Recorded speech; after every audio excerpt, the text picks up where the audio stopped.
कोतवाली में आपके ऊपर FIR दर्ज की गई। नमस्कार मेरे चौथे स्तंभ के साथियों, मैं आपको बता दूं कि मैं एक मामले में एक खबर बनाने गया था जहां पर हनुमान जी की मूर्ति बैठाने को लेकर काफी अधिक झगड़ा हुआ और उस झगड़े में जब पुलिस प्रशासन वहां पहुंची तो उन्हीं विपक्षियों के द्वारा पेट्रोल लेकर जलाने की और लाठी डंडों से मारने की बात कही गई, जो वीडियो में वो मुझे भी कही गई और ये पंडित जी भी थे, इनको भी कहा गया, कई लोगों को कहा गया। जनता और कहने के बाद जब हमने वहीं पर क्षेत्रीय अधिकारी और SDM साथ ही थाना प्रभारी को जानकारी उसी टाइम पे दिया गया, इनके द्वारा उनके नाम लिख लिया गया और नाम लिखने के बाद जब मैंने दूसरे दिन प्रार्थना पत्र दिया तो उसमें मुझे पर्ची पकड़ा दी गई कि जांच करके मुकदमा लिखा जाएगा। 3 दिन तक मैं थाने के चक्कर काटा और जब हमारे यहाँ के कुछ वरिष्ठ पत्रकार थे वो भी 3 दिन आए, तब जाके मुकदमा लिख गया। मगर हमारे चोरी से उसी पक्ष को बुलाकर 1 लाख रुपए लेकर मुकदमा फर्जी मेरे ऊपर से दर्ज करा दिया गया। क्या मुझसे पूछना नहीं चाहिए कि रवि ये तुम्हारे नाम पर भी लेटर आया है और ये लेटर आने के बाद क्या करें हम, क्या बताना नहीं चाहिए? चोरी से जब 11 बजे 11 तारीख को मुझे पता चला तो उसी लेटर को लेकर, उसी FIR को लेकर यहाँ पर प्रफुल्ल चंद्र त्रिपाठी है जो अधिवक्ता संघ के अध्यक्ष भी रह सके और वरिष्ठ अधिवक्ता है, उनको मैंने दिखाया। वो भी पूरी घटना को जानते हैं कि किस प्रकार से पुलिस प्रशासन के द्वारा मेरे ऊपर फर्जी मुकदमा और मेरी आवाज को दबाने का कार्य कर रहे हैं। साथ ही मैं बता दूं, मुझे ये कभी भी फंसा सकते हैं, चाहे बलात्कार के रूप में, चाहे असलाहा के रूप में, चाहे गांजा के रूप में, कभी भी ये प्रशासन फंसा सकता है। चौथे स्तंभ का खून करने का ये काम और मेरे नाम की सुपारी ले चुके हैं, मेरा कैरियर खत्म करना चाहते हैं। मैं आपको दिखा दूं, ये दो एक ही धाराओं में FIR क्यों? मेरी किस्मत अच्छी थी तो मैं बच गया। कहीं ये मेरे नाम पे FIR 76 का करते तो तत्काल गिरफ्तार करके भेज देते। मेरा जो चौथा स्तंभ यही सोचता, हो सकता है गुप्ता जी गलत हो सकता है प्रशासन सही हो। अगर ऐसा ही होगा तो कौन सा चौथा स्तंभ सुरक्षित है, मैं जानना चाहता हूँ। ये मेरे साथ पंडित जी है, ये पूरे दोनों जगह सभी वीडियो में दिख रहे हैं। पंडित जी, क्या मैं किसी का पक्ष लेके पहुंचा था? बताइए आप मुझे। मैं पहले सभी पत्रकारों से मेरा हाथ जोड़कर निवेदन है कि अब जिस समय ये मौके वारदात पर मैं भी था और उस समय SHO मऊ महोदय, SDM महोदय मऊ, सब लोग, नायब तहसीलदार, लेखपाल साहब सब पहुंचे।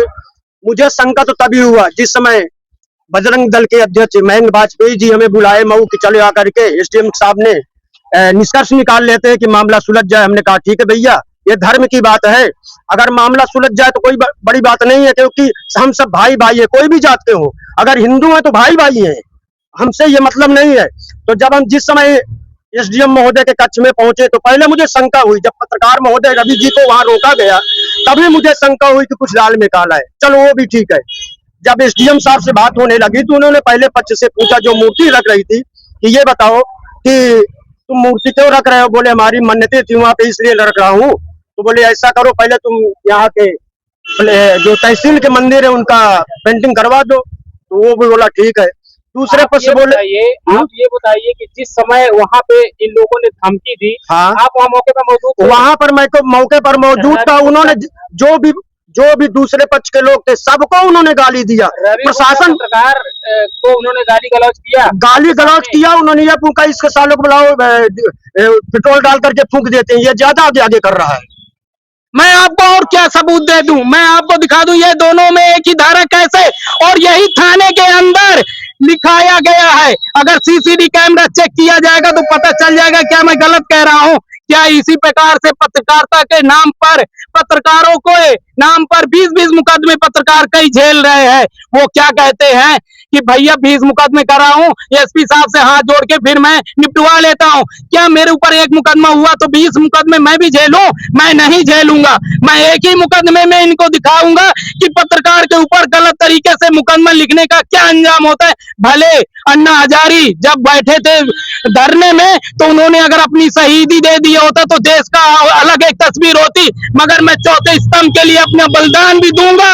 मैं आपको बता दूं कि अब किसी पत्रकार के ऊपर मुकदमा फर्जी नहीं लिखा जाएगा। 16 तारीख को यहीं पर मैं पत्रकार संघ पत्रकारों से आह्वान करता हूं, अब यहीं आकर मऊ कोतवाली के बाहर हम संघर्ष करेंगे और अपने अधिकारियों को, अपने जो उच्च अधिकारी हैं उनसे भी मैं निवेदन करूंगा, इस प्रकार से भ्रष्ट अधिकारियों की वर्दी उनके तन में नहीं रहनी चाहिए। अगर रहेगी तो मुझे बताइए, अगर आपको चाहिए सबूत, मैं सबूत दूंगा कि किस प्रकार से पैसा लेकर इन्होंने मुकदमा लिखा है। अभी आपने आरोप लगाया कि पुलिस द्वारा 1 लाख रुपए लेके आपके ऊपर फर्जी मुकदमा लिखा गया, कुछ सबूत है आपके पास? मेरे पास सबूत है। अगर मैं सबूत दूंगा तो उनसे भी पूछा जाए पहले क्या अपनी वर्दी अपने तन से उतार देंगे, तो मैं सबूत भी दूंगा। अगर नहीं तो मैं एक आपको उदाहरण दे दूं, क्यों इतनी जल्दी थी मुकदमा लिखने की? क्या मैंने इनके साथ कोई गलत किया? मैंने क्या इनके साथ कोई गलत किया? इन्हें अपना उस पद का सम्मान नहीं करना चाहिए जिस पद में बैठे हैं, पहले जांच करना चाहिए। और मुझे पर्ची दे दिया गया, 4 दिन के बाद लिखा गया।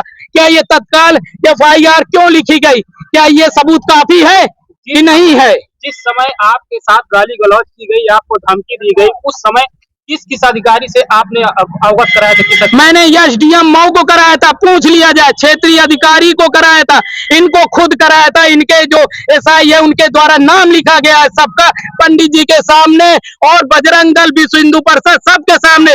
बजरंग दल के जो यहाँ पर जिला के प्रचारक हैं वाजपेयी जी, उन्होंने खुद कहा कि साहब रवि को धमकी दी गई पेट्रोल से डलाकर जलाने की। उसके बावजूद आपके ऊपर मुकदमा लिखा गया दूसरे पक्ष से? जी, मेरे ऊपर दूसरे। प्रशासन आपका मुकदमा वापस नहीं लेती तो क्या करेंगे? प्रशासन मेरा मुकदमा तो वापस नहीं लेती तो मैं कोर्ट का दरवाजा खटखटाऊंगा, क्योंकि मेरे साथ सबूत, साक्ष्य, गवाह सब है। मैं तो जीतूंगा, मगर बात जीतने की नहीं है, बात है उन पत्रकार की, उन भाइयों की जिनके खिलाफ ये मुकदमा दर्ज कर देते हैं। जिले में कितने पत्रकारों के खिलाफ फर्जी मुकदमा दर्ज किया गया है। क्या लगता है मऊ थाने की पुलिस पत्रकारों की आवाज को दबाना चाहती है? बिल्कुल सही। अभी एक घटना हुई थी, मर्डर की घटना हुई थी, जिसमें निषाद पार्टी के एक कार्यकर्ता के ऊपर सरेआम मारा पीटा गया। उसका वीडियो हमारे एक पत्रकार साथी ने बनाया भी है, मगर इनके भाई के वजह से वो पत्रकार साथी नहीं चलाया।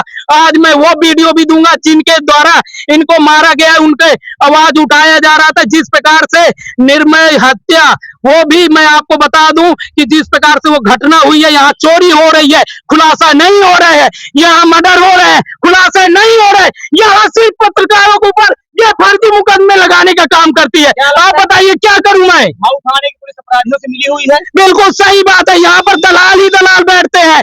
दलालों का अगर फोन डिटेल इनका निकाल लिया जाए तो सुबह शाम उन्हीं का फोन पहुंचता है। मेरा फोन एक भी इनके पास जाता हो तत्काल मेरा मुकदमा खारिज, मेरे ऊपर सजा दिया जाए। मैं कभी फोन नहीं करता हूँ। क्यों करूं फोन? मुझे आवश्यकता ही नहीं है। ना ये बाइट देने का काम करते हैं, ना ये कुछ जानकारी देने का काम करते हैं। जानकारी देने का काम SP करता है, मैं उसके पास फोन करता हूँ, क्षेत्रीय अधिकारी के पास फोन करता हूँ। इन दलालों के माध्यम से थाना चलाने वाले अधिकारी के पास फोन मैं नहीं करता हूँ, ना करूंगा, चाहे मुझे फांसी में चढ़ा दें। क्या चाहते हैं आप? मैं चाहता हूं मेरा मुकदमा तो वापस ले, और एक ऐसा कानून बनना चाहिए कि पत्रकारों के खिलाफ अगर मुकदमा करना है तो जो भी पत्रकार संगठन है उनके जिला अध्यक्ष को बैठाला जाए, SP को बैठाला जाए, तब मुकदमा दर्ज किया जाए। ऐसे दलाल से 1 लाख रुपए लेकर मुकदमा नहीं दर्ज होना चाहिए। अगर होगा तो पत्रकारिता की स्वतंत्रता पे सवाल उठ रहे हैं। पत्रकार कहाँ स्वतंत्र है? चौथा स्तंभ में फ्री में काम करता है, कोई तनख्वाह नहीं पाता है। अगर ये तो इनकी अगर जांच करा दी जाए, करोड़ों की बिल्डिंग इनके मिलेगी। इनकी जांच करा दिया जाए तो करोड़ों की संपत्ति मिलेगी। इनकी जांच करा दिया जाए तो पता नहीं क्या क्या मिलेगा। आप सोच नहीं सकते, अंग्रेज तो लूट कर चले गए, ये आज भी अंग्रेजों के नाम पे लूट रहे हैं।